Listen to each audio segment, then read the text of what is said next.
Hello and welcome to my Stranded Deep review. In this review we're going to be looking at two separate scoring systems to see if this is something you would enjoy.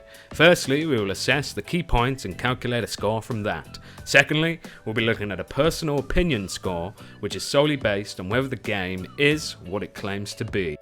Intro. Game description. Alright guys, let's get to it. Stranded Deep describes itself as a game where you take the role of a plane crash survivor who is stranded somewhere in the Pacific Ocean. Claims life-threatening scenarios that result in a different experience each time you play. Scavenge, it says. Discover, it boasts. Survive, it exclaims. But really, let's have a look. Graphics and immersion. Graphically, this game looks extremely beautiful most of the time, and may make you say wow quite often. Good texture detail, solid skies and ocean. It's just a shame that so many bugs and unfinished content keep attacking your senses and pulling you right out of the potential immersion that this game could bring. Audio. The audio to this game is nothing fantastic. It simply does what you expect. Sure, there's seagulls, the ocean, and at night time there's bats that fly past making a racket. It's beautiful. Oh, they're bats. Holy shit. They don't attack, do they? I really don't know what. But what else would you expect in a game like this? The sound animations to your inventory, crafting, movement, and interaction / combat with the environment are simply repetitive and lacking any oomph. Gameplay. Building a hut, searching shipwrecks mostly for engine parts to a small motorboat you can craft, collecting fiber from plants, chopping trees into logs and logs into stick, fishing with a spear, climbing trees for coconut and dragging around boars that aren't edible are really the main things you'll do in this game. You're the cure to all our problems, Mr. Pig. And that's fine, except every one of these things feels immediately pointless and lacks any depth. You'll spend your time on one island for maybe 15 minutes until you realise it has no resources left and you'll go to another island. Unless, like in my case, you go to leave your island only to discover that you've reached the edge of the map and have to swim around your entire island again. The main problem here is that all islands are pretty much identical. There is no Castaway movie roleplay to be had here. Closer to the movie Groundhog Day, I would say. In fact, that's as far as I would go.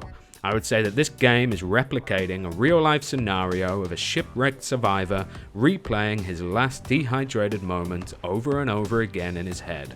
Shipwrecked, scavenge, and pop. You're doing it again on an identical island. The islands just aren't worth your time, and the underwater parts of the game offer very little in terms of exploration or intensity too. Replayability. An endless supply of fish ensures you'll never die, and hopping from island to island is on-demand replayability, because you'll be doing the exact same thing as if you just started over.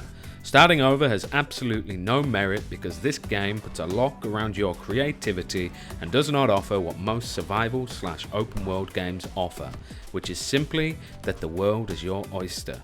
This world, however, lacks oysters and offers no promise of it. Fun.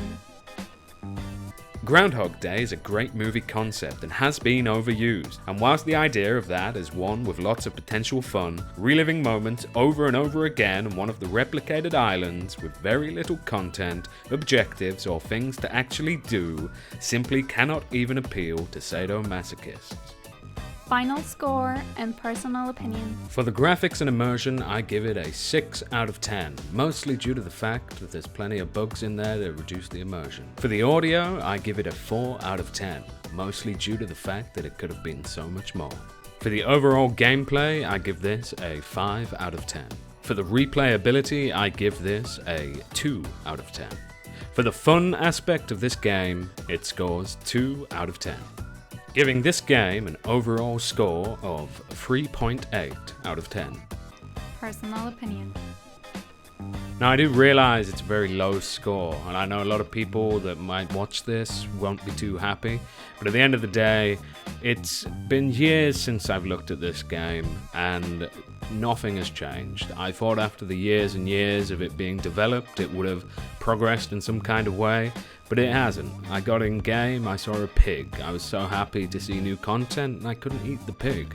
Nothing has changed. Islands are still practically all identical. There's barely anything new to craft, no real reason to do it. There's still no threats for the environment or anything like that. There's no real reason to explore the ocean.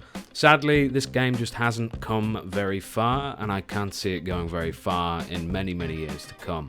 So that's my opinion. Thank you very much for watching.